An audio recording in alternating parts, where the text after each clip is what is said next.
Hi, my name is Jen Dabina, and I'm a museum educator at the National Museum of the United States Army. Thank you for joining us today for our history talk, The Long Road to Freedom, the U.S. Army and Juneteenth. During today's talk, we are going to learn more about General Order Number 3 that was issued to the people of Galveston on June 19, 1865, that declared to the people of Texas that all slaves are free.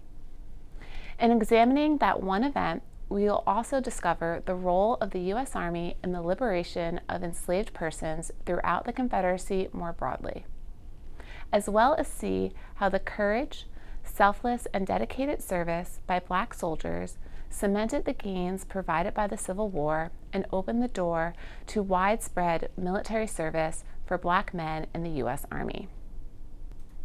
To start, let's look at the image on your screen.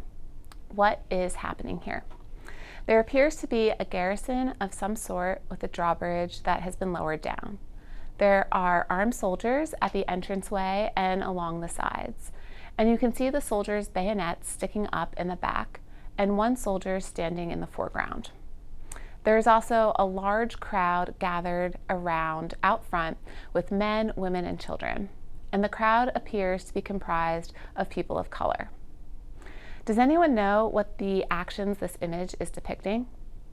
This image was published in Frank Leslie's illustrated newspaper on June 8, 1861. The image was created from sketches by our special artist at Fortress Monroe, which is included in the caption. The image depicts what would become hundreds of enslaved persons who sought freedom at Fort Monroe shortly after the first shots of the Civil War were fired at Fort Sumter in April 1861. It is the actions of the thousands of formerly enslaved men, women, and children seeking emancipation that will transform the Civil War from a conflict between the states into a struggle for freedom.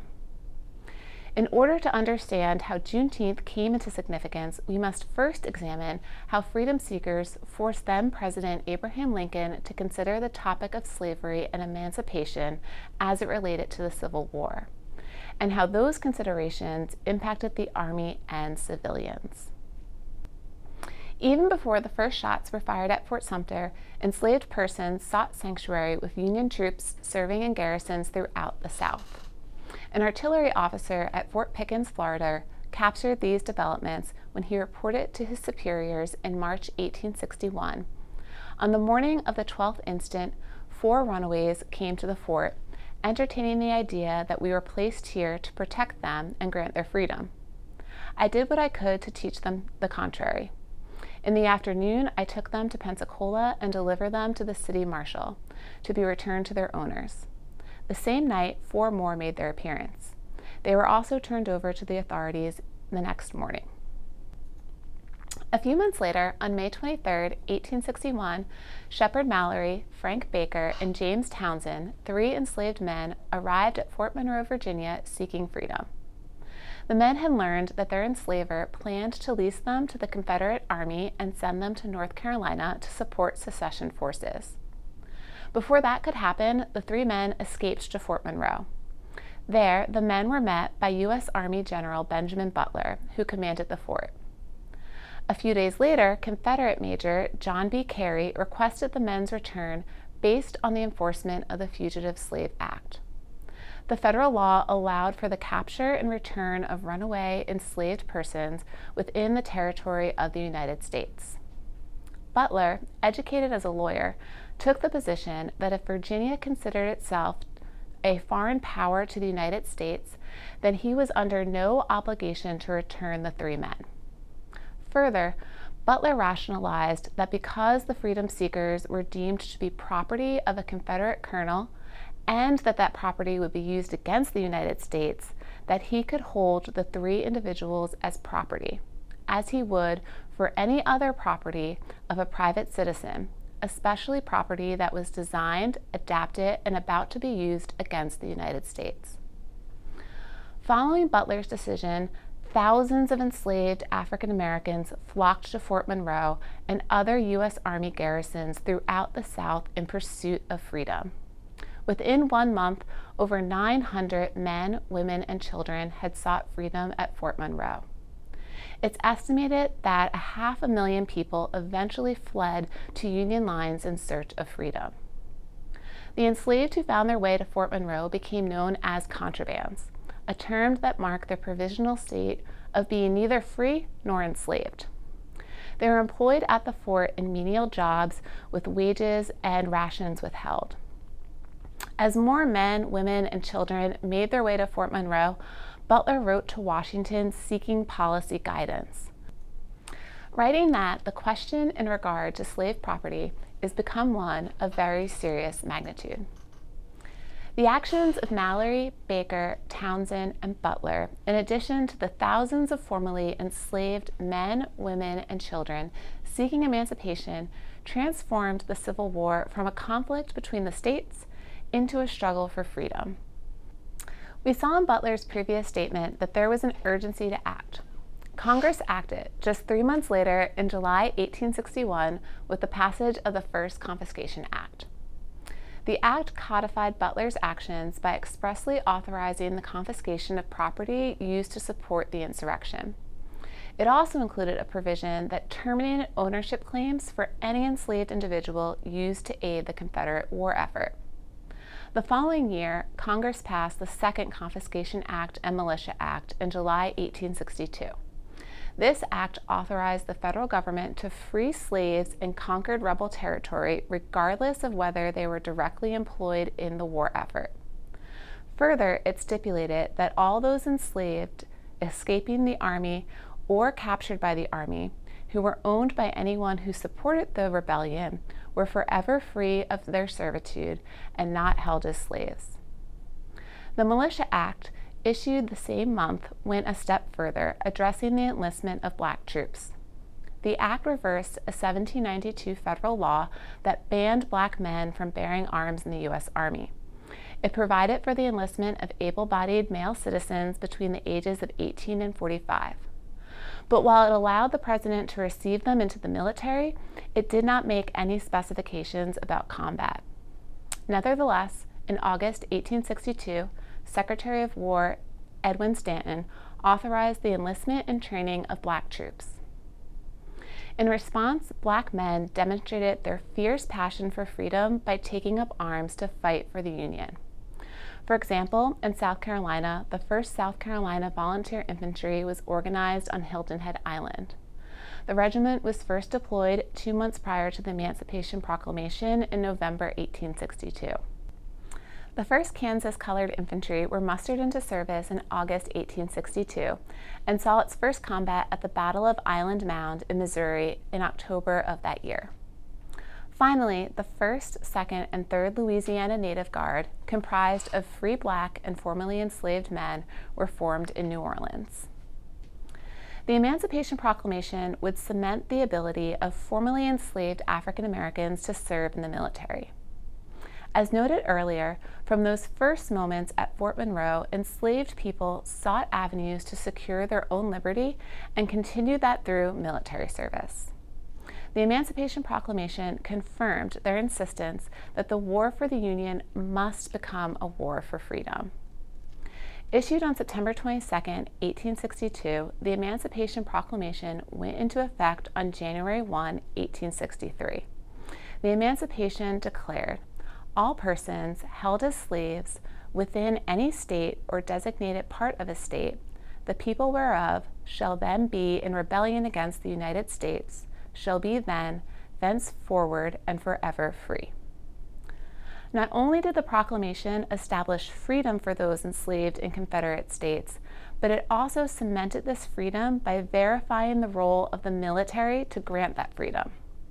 The proclamation continued, and the executive government of the United States, including the military and naval authority thereof, will recognize and maintain the freedom of such persons and will do no act or acts to repress such persons or any of them in any efforts they may make for their actual freedom. Attesting to the statute, the entire proclamation was issued to the Army as General Orders No. 139. From that moment, every advance of federal troops expanded the domain of freedom. Once the Emancipation Proclamation took effect, the Army officially enforced the liberation of enslaved individuals at bayonet point. By the time of Lee's surrender at Appomattox Courthouse on April 9, 1865, an estimated 1 million of the 4 million persons held in bondage throughout the Union and Confederacy had been liberated. In areas where the proclamation was enforced before the war's end, such as the Mississippi River Valley, southern Louisiana, Tennessee, and the Confederacy's Atlantic coast, the institution of slavery was dissolved, not merely due to the arrival of Union troops, but because of their ongoing presence.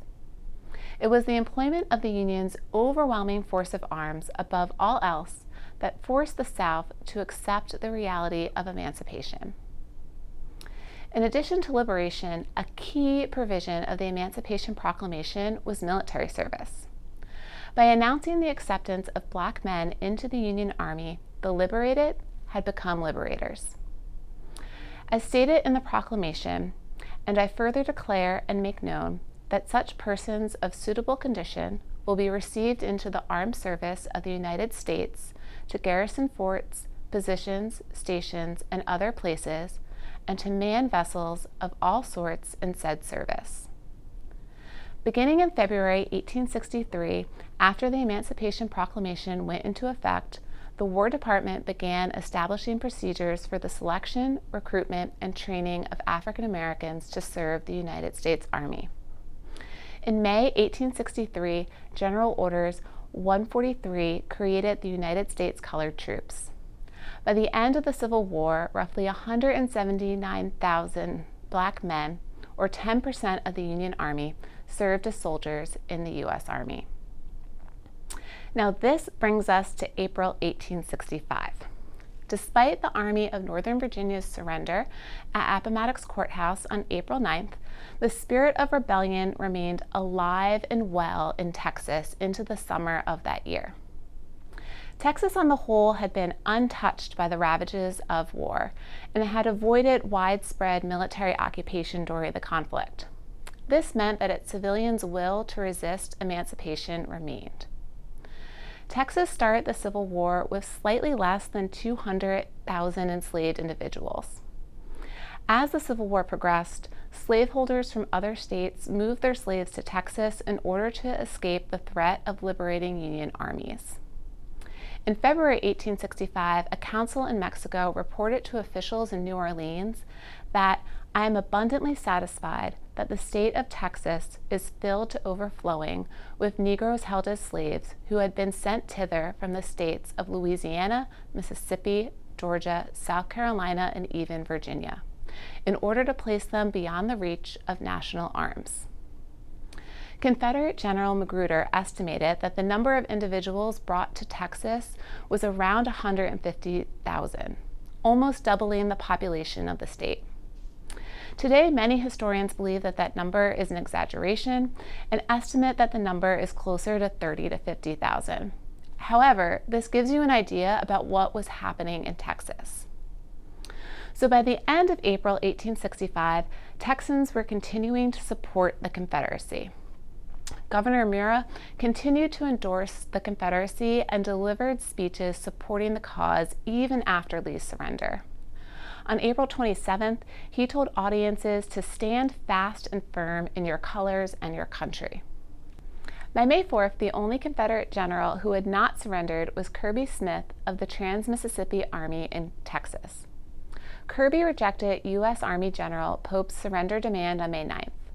On the same day, he wrote to the Confederate governors in the Trans-Mississippi state that it is my purpose to defend your soil and the civil and political rights of your people to the utmost extent of our resources. However, despite the bravado, things aren't looking good in the Confederacy for Texas. On May 14th, Confederate troops in Galveston attempted a mass desertion. A few days later, on May 23rd, a group of soldiers in Houston broke into and sacked the stores for ordnance, quartermaster, and medical departments. On the other hand, Confederate General Joseph Shelby, who commanded the Missouri Cavalry Iron Brigade, refused to accept the surrender of Confederate armies and instead delivered a series of increasingly inflammatory speeches designed to keep his troops from disbanding. They took part in Shelby's expedition, visiting Texas towns, picking up supplies, and heading to the Mexican border, where they hoped to offer their services to the Emperor Maximilian. He turned down their services, but he did grant them land for an American colony in Mexico. So as you can see, there is a lot happening in Texas. The U.S. Army needs to get control of the state. General Philip Sheridan is dispatched to Texas to restore Texas and that part of Louisiana held by the enemy to the Union in the shortest practical time and in the way most effectual for permanent peace. His mission is to distribute troops around Texas, install federal authority, and prepare the state to resume its status as a peaceful member of the United States. Even though Confederate General Kirby Smith eventually surrendered in Galveston on June 2nd, things are still tense, and individual soldiers refuse to surrender. So in mid-June, Sheridan dispatches General Gordon Granger to lead an advance force of 1,800 men from the 8th Corps out of New Orleans by steamboat to the major port city of Galveston. Sheridan's communications to Granger indicate his understanding of the hostility that Union troops might face in Texas, writing, "There is not a very wholesome state of affairs in Texas. The governor, all the soldiers, and the people generally are disposed to be ugly." On June 16th, the first transport troops arrived in Galveston. On June 19th, Granger arrived in Galveston and immediately set about the task of breaking the Confederacy's grip over civil affairs in the state. To this end, Granger issued a number of orders establishing Union military control.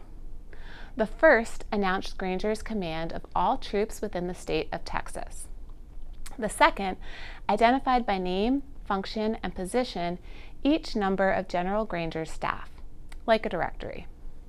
The fourth stated that all actions of the governor and legislator of the state of Texas since the Ordinance of Secession were illegitimate.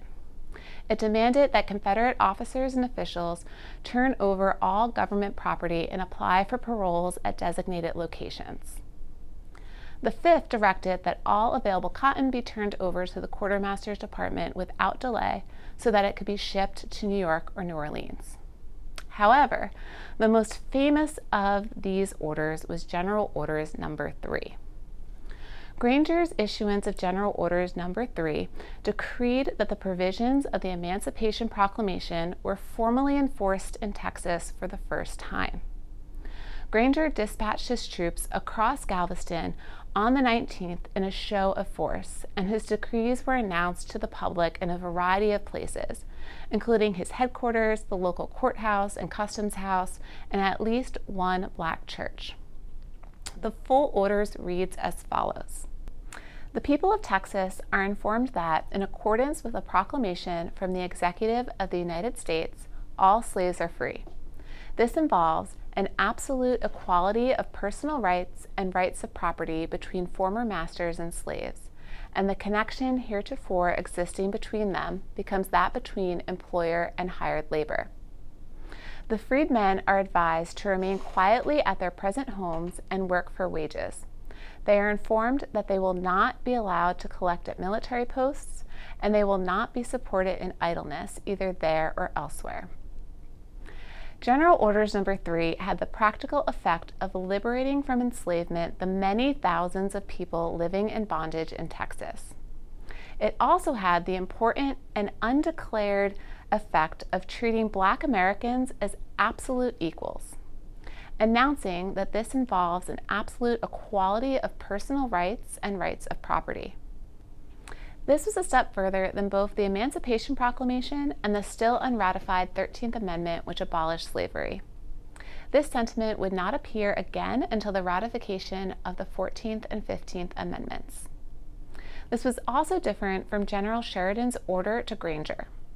Sheridan wrote to Granger, "Notify the people of Texas that in accordance with the existing proclamation from the Executive of the United States, all slaves are free. Advise all such freedmen that they must remain at home, that they will not be allowed to collect at military posts, and will not be supported in idleness." So where did this idea of absolute equality of rights come from?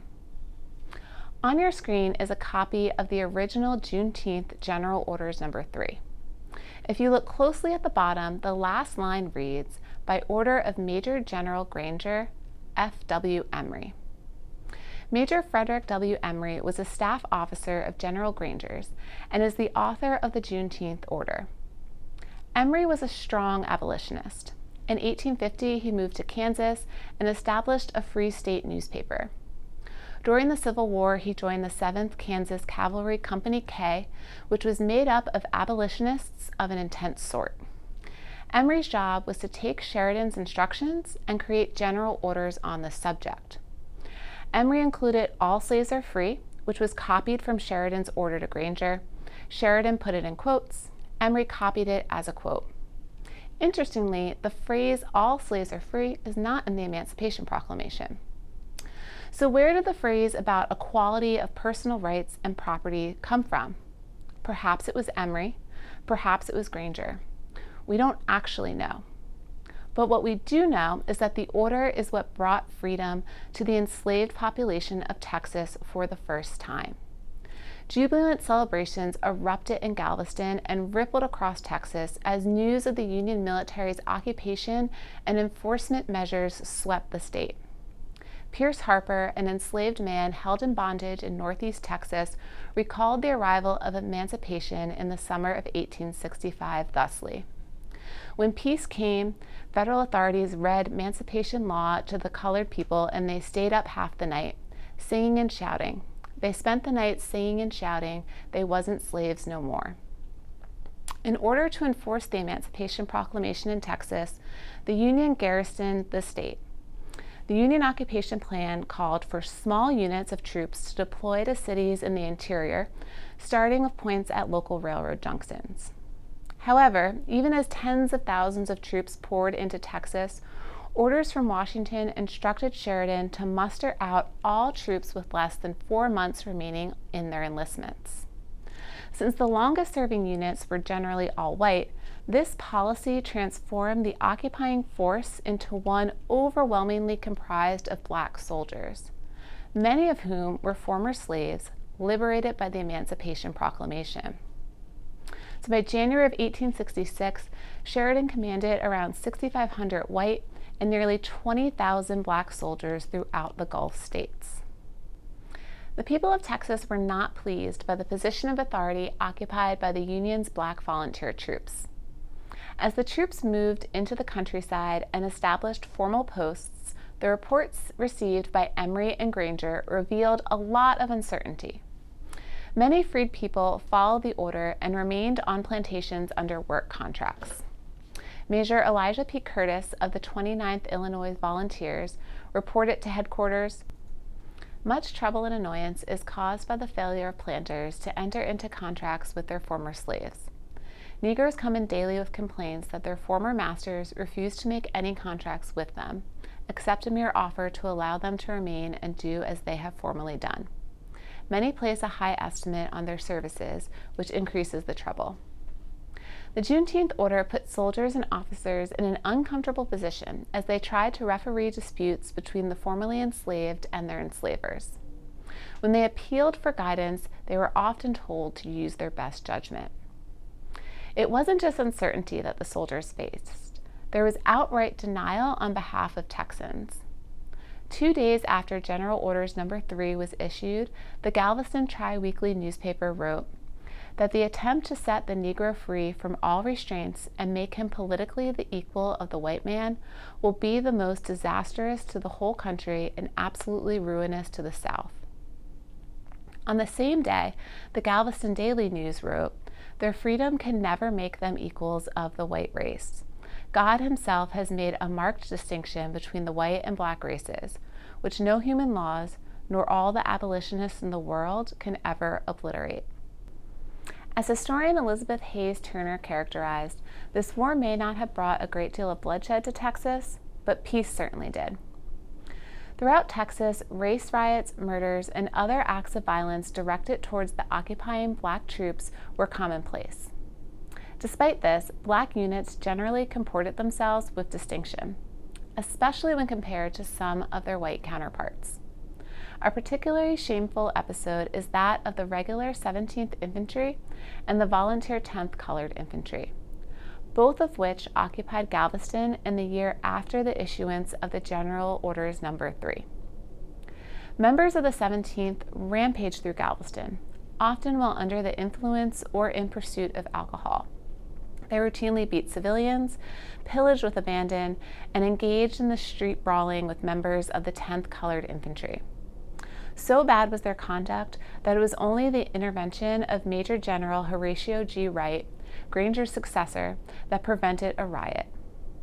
The 10th Infantry, however, made such a positive impression upon the residents of Galveston that their departure in May 1866 provided a public expression of admiration from the city's white-run newspaper. Though many people saw the passing of the Emancipation Proclamation as ending slavery in the United States, formerly enslaved persons in Texas viewed it as the day General Granger issued General Orders No. 3. Starting in 1866, Black Americans celebrated across the state to commemorate the end of slavery in Texas. One of the first large celebrations of Juneteenth recorded in the newspapers took place in Houston. Houston's tri-weekly Telegraph reported, "The celebration of the anniversary of their freedom yesterday turned out to be as everyone expected, a very big thing." The various processions must have numbered in at least some thousands. The participants in the earliest Juneteenth celebrations included Black soldiers, a large part of the Union occupation force in Texas. Other celebrations were more scattered and mostly community organized. Families of freed men and women set up celebrations around food, activities, and readings of the Emancipation Proclamation or General Orders No. 3. By 1867, the state capitol hosted official celebrations, with other celebrations occurring in communities across the state. As celebrations grew in Texas, news of the holiday spread as Black Americans migrated from Texas to other parts of the country. The situation in Texas was a microcosm of what persisted across the South in the earliest years of Reconstruction. Throughout the summer of 1866, Black soldiers kept the peace in the former Confederacy while the Army reoriented from large-scale warfare to military occupation. In the process, they fended off threats from Southerners and even from their own white compatriots as they helped build a foundation for a post-emancipation South.